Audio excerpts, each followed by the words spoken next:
Greetings humans, it is I, Lord Bael, with an EP review for you.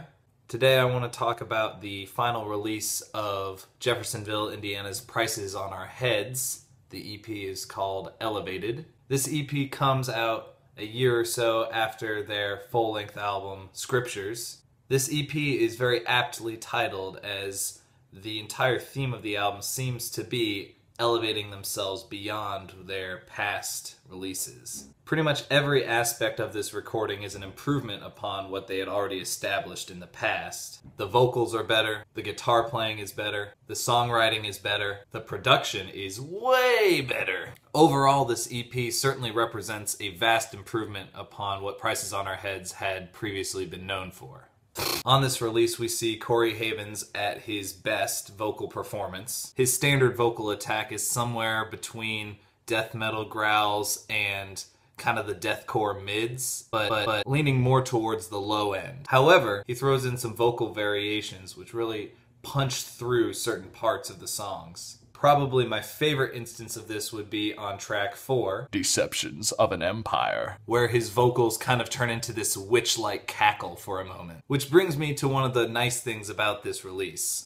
On the whole, this release is good, but one of the best parts about the release is that they obviously put some thought into adding a certain element into each song that is unique to that song and doesn't really appear again in other songs on the release. As I mentioned on Deceptions of an Empire, you have the cackling vocal followed up by a breakdown that's accompanied by a high velocity oscillating synthesizer dubstep sound.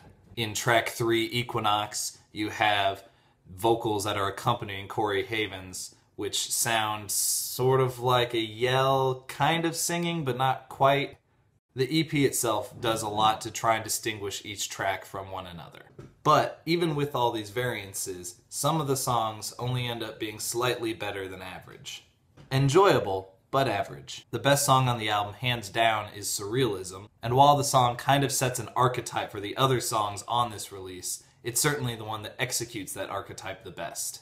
Many of the songs follow a formula of bouncy part, chuggy part, bouncy part, picking chorus strummy part, breakdown, bouncy part, end. This isn't necessarily a bad thing to be slightly formulaic, as it clearly identifies the sound of the band. And it helps the EP have a cohesive sound, but it hinders the EP in that certain songs don't stand out as they might have been if they were written differently. Lyrically, the album is nice because it kind of shies away from what is typical in a lot of metalcore and deathcore releases these days.